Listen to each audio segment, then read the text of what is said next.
ওখানে স্বামী আছে, এখানে স্ত্রী আছে, দুজনের যেন ব্যক্তিগত সম্পত্তি। তাহলে এদের তৃণমূল যারা করে তাদের লজ্জা পাওয়া দরকার।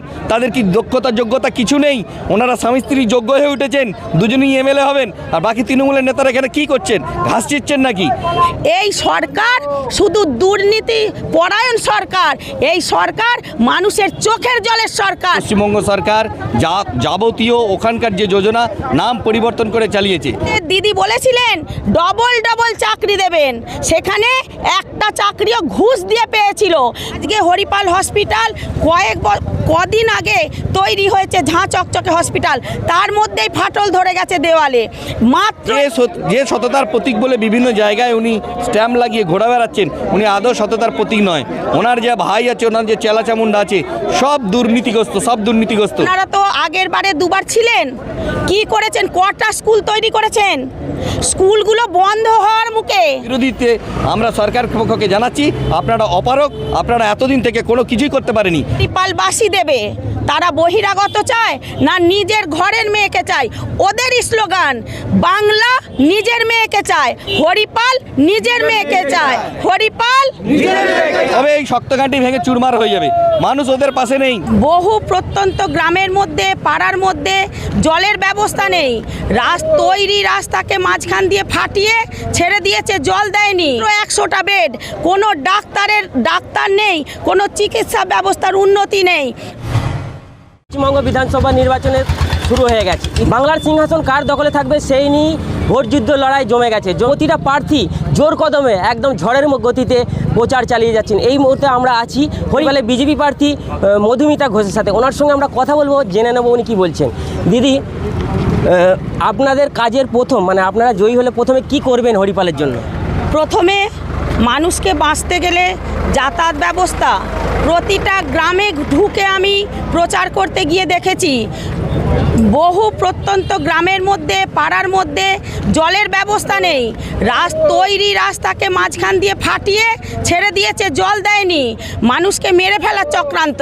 রাস্তা হয়নি, মহিলারা বলছে দিদি 1 হাঁটু জল হয়ে যায়, কাদা হয়ে যায় বর্ষাকালে, ছেলে মেয়েকে কোলে করে স্কুলে পৌঁছাতে হয়, কোনো প্রসূতি নারী পৌঁছাতে পারে না হসপিটালে। আমি কথা দিয়ে এসেছি, আমি জয়ী হয়ে প্রথমে জলের ব্যবস্থা করব, রাস্তাঘাটের ব্যবস্থা করব। ঘরগুলো দেখছে পুরো দুমড়ে ঢুকে গেছে, সেই সব মানুষের ঘর দেয়নি, আমি ঘরের ব্যবস্থা করব। মানুষকে বাঁচতে গেলে স্বাস্থ্য ব্যবস্থার উন্নতির দরকার। আজকে হরিপাল হসপিটাল কদিন আগে তৈরি হয়েছে, ঝাঁ চকচকে হসপিটাল, তার মধ্যেই ফাটল ধরে গেছে দেওয়ালে।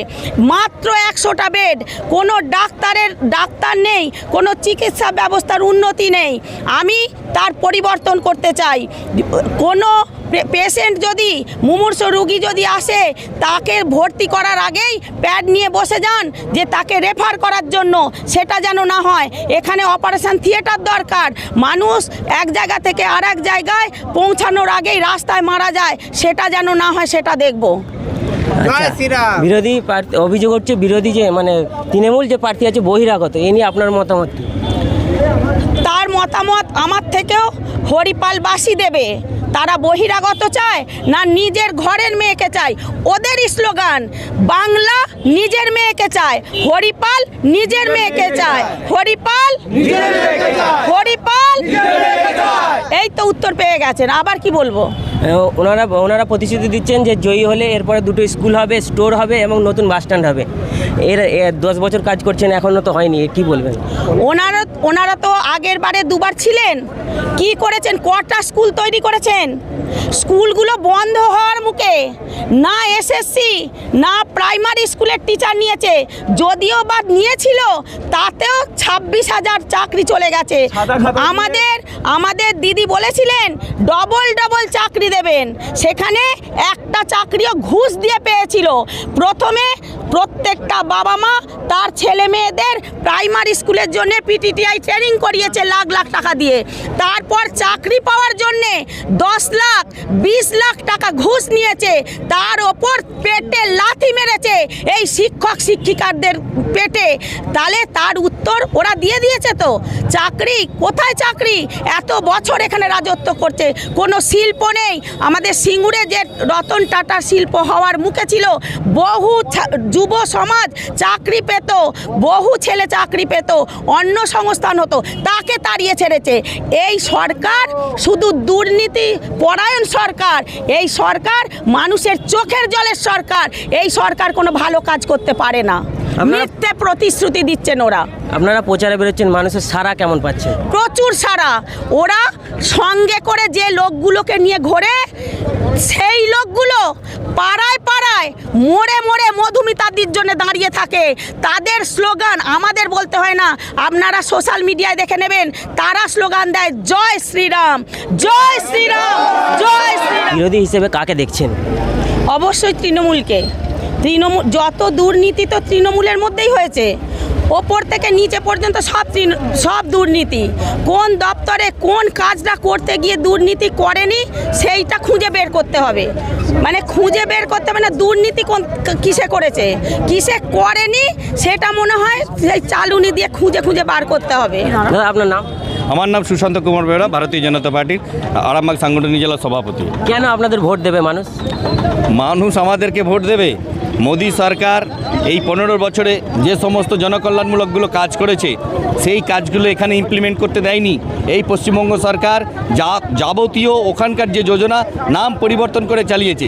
তাহলে কেন্দ্রীয় সরকারের যোজনার টাকা পশ্চিমবঙ্গে খরচা হচ্ছে, পশ্চিমবঙ্গের মানুষ কেন্দ্র সরকারের কাছ থেকে পরিষেবা পাচ্ছে। তাহলে কেন কেন্দ্রীয় সরকার বিজেপি আর সেই বিজেপিকে কেন এখানে স্থাপন করবে না? সেই জন্যই আমরা দাবিদার যে কেন্দ্রীয় সরকারের যে সমস্ত যোজনা আছে, সেই যোজনাগুলো এখানে লাগু হচ্ছে এবং তারই পরিপ্রেক্ষিতে আমরা জনকল্যাণমূলক কাজ করার জন্য এগিয়ে আছি। সেই জন্য আমাদেরকে ভোট দেওয়া দরকার। এক। দ্বিতীয়ত, 15 বছরের যে শাসন এনারা চালাচ্ছেন, এখানে মানুষ একদম তিতিবিরক্ত হয়ে গেছে। কোনোভাবেই কোনো দিকেই এমন একটা জায়গা বলুন যেখানে দুর্নীতি নেই, এমন একটা ক্ষেত্র বলুন আপনারা সাংবাদিকতা করেন, সেখানে দেখুন যেখানে দুর্নীতি নেই। কি বন দপ্তর থেকে শুরু করে, খাদ্য দপ্তর থেকে শুরু করে, যেখানে যা নিয়োগ প্রক্রিয়া শুরু হয়েছে, শিক্ষা থেকে শুরু করে, স্বাস্থ্য থেকে শুরু করে, সমস্ত জায়গায় দুর্নীতিতে ছেয়ে গেছে। সুতরাং যে সততার প্রতীক বলে বিভিন্ন জায়গায় উনি স্ট্যাম্প লাগিয়ে ঘোরা বেড়াচ্ছেন, উনি আদৌ সততার প্রতীক নয়। ওনার যে ভাই আছে, ওনার যে চেলা চামুন্ডা আছে, সব দুর্নীতিগ্রস্ত। সুতরাং এই যে বাংলা, শুধু বাংলার বুকে দুর্নীতি নয়, দুর্নীতির সাথে সাথে যে অরাজকতা চলছে, এই বাংলাকে আবার সেই পুরনো বাংলা, সেই রেনেসাঁস যুগে, জাগরণের যুগে যদি বাংলাকে আমাদের ফিরিয়ে আনতে হয়, তাহলে এই সরকারের অবসান দরকার। আর মানুষ তিতিবিরক্ত। কৃষকে দেখেছেন ফসলের ন্যায্য দাম পায় না। আজকে কৃষক কি করতে চাইছে? আলু নিয়ে কোথায় রাখবে? হাজার হাজার মেট্রিক টন আলু মাঠে পড়ে আছে, স্টোরে রাখার জায়গা নেই। এই নিয়ে কোনো ভাবনা চিন্তা আছে? আজকে আরামবাগের 7টা বিধানসভায় আলু চাষিদের ওপর নির্ভরশীল, কৃষকরা মুখ পুড়িয়ে নিয়েছে। সুতরাং কৃষকের ফসলের ন্যায্য দাবি, বেকারদের চাকরি আর মানুষের অন্নসংস্থান করার জন্য ওনারা দেখছেন বিকল্প পথ হচ্ছে একমাত্র বিজেপি। তাই মানুষের কাছে আমরা যাচ্ছি। মানুষ চাইছে এবারে পাল্টানো দরকার, বিজেপি সরকার আসবে। হরিপাল একটা তৃণমূলের শক্ত ঘাঁটি, হারানো কতটা সম্ভব, সহজ হবে? ওনারা ক্ষমতায় আছেন, ক্ষমতায় থাকার পর বলছেন শক্ত ঘাঁটি। আমরা সেকেন্ড পজিশনে আছি, এরপর তৃতীয় ব্যক্তি কেউ সে তো বলছে না আমরা শক্ত। কেন বলছে না? মানে ক্ষমতায় নেই বলে। ক্ষমতায় চলে যাওয়ার পর 26-এর নির্বাচনের পর ওনারা শক্ত ঘাঁটি বলবেন, তখন মেনে নেওয়া যাবে। ক্ষমতায় এখন আছে তো, এখন শক্ত ঘাঁটি বলতে হবে, তবে এই শক্ত ঘাঁটি ভেঙে চুরমার হয়ে যাবে। মানুষ ওদের পাশে নেই।